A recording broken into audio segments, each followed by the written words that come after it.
कहते हैं कि माँ अपने बच्चों के लिए कुछ भी कर सकती है, लेकिन क्या कोई माँ अपनी जिंदगी की सबसे कीमती निशानी भी छोड़ सकती है, सिर्फ इसलिए कि उसका बेटा अपने सपनों तक पहुंच सके? आज की कहानी एक ऐसी माँ की है जिसकी छोटी सी कुर्बानी ने उसके बेटे की पूरी जिंदगी बदल दी। इस कहानी का अंत शायद आपकी आंखें भी नम कर दे। तो चलिए कहानी शुरू करते हैं। एक छोटे से गांव में कमला नाम की एक गरीब महिला रहती थी। उसके पति का कई साल पहले निधन हो चुका था। अब उसकी दुनिया सिर्फ उसका इकलौता बेटा अमन था।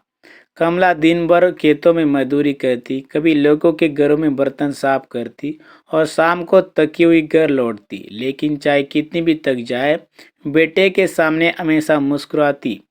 वह हमेशा कहती, बेटा गरीबी हमारी किस्मत हो सकती है, लेकिन तेरी मंजिल नहीं। अमन पढ़ाई में बहुत तेज था। स्कूल के सभी शिक्षक उसकी तारीफ करते थे, लेकिन घर की गरीबी उसे हर दिन परेशान करती थी। कई बार वह बिना नई किताबों के पढ़ता, कई बार दोस्तों की पुरानी कापियों में नोट्स लिखता। फिर भी उसने कभी शिकायत नहीं की। एक दिन स्कूल में घोषणा हुई, जिले की छात्रवृत्ति परीक्षा अगले महीने होगी। जो छात्र इसमें सफल होगा, उसकी आगे की पढ़ाई का पूरा खर्च मिलेगा। अमन की आंखों में चमक आ गई, लेकिन खुशी ज़्यादा देर नहीं टिक सकी। फॉर्म भरने की फीस थी और घर में इतने पैसे नहीं थे।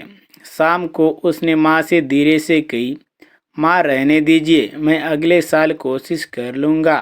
कमला मुस्कुराई और बोली, सपने अगले साल नहीं देखे जाते बेटा, उन्हें समय पर पूरा किया जाता है। उस रात कमला बिल्कुल नहीं सोई। वह सोचती रही, पैसे कहाँ से आएंगे, घर में बेचने लायक कुछ भी नहीं था। तभी उसकी नज़र एक छोटे से डिब्बे पर पड़ी। उस डिब्बे में उसकी शादी के समय की दो पुरानी सोने की बालियां रखी थी। वे उसके पति की आखिरी यादें थी। कमला ने बालियां हाथ में ली, आंखों में आंसू आ गए। लेकिन अगले ही पल उसने फैसला कर लिया। अगली सुबह वह चुपचाप बाजार गई, ज्वेलरी की दुकान पर पहुंची। दुकानदार ने बालियां देखी और कीमत बताई। कमला ने एक बार आखिरी बार उन्हें देखा और बेच दिया। पैसे लेकर सीधे स्कूल पहुंची। उसने अमन की फीस जमा कर दी। जब अमन को रसीद मिली तो उसने पूछा, माँ पैसे कहाँ से आए? कमला मुस्कुराकर बोली, भगवान ने भेज दिए।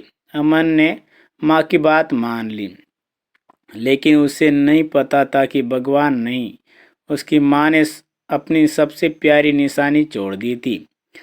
अब अमन पहले से भी ज़्यादा मेहनत करने लगा। सुबह 4 बजे उठता, दिन भर स्कूल जाता, रात को लालटेन की रोशनी में पढ़ता।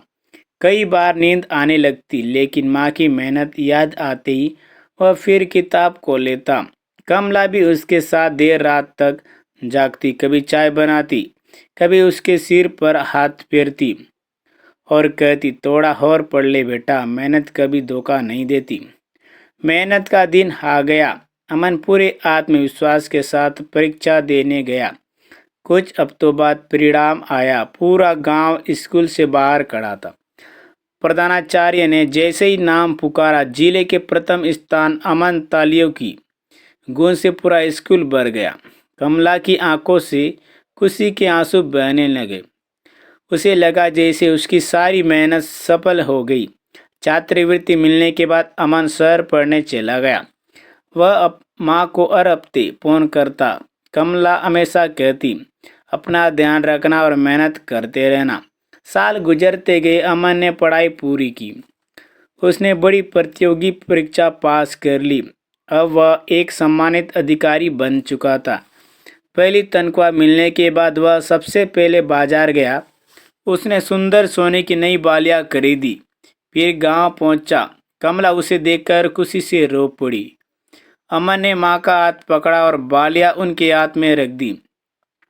कमला हैरान रह गई। अमन ने बोला, माँ मुझे सब पता चल गया है। जिस दिन आपने मेरी फीस भरी थी, उसी दिन आपने अपनी शादी की बालियां बेच दी। आपने कभी मुझे बताया नहीं, लेकिन आपकी उस छोटी सी कुर्बानी ने मुझे ज़िंदगी की सबसे बड़ी सीख दी। आज मैं जो भी हूँ, आपकी वजह से हूँ। कमला की आंखों से आंसू बहने लगे। उसने बेटे को गले लगा लिया। पूरा गांव इस दृश्य को देखकर भावुक हो गया। दोस्तों, माँ की कुर्बानी का कोई मोल नहीं होता।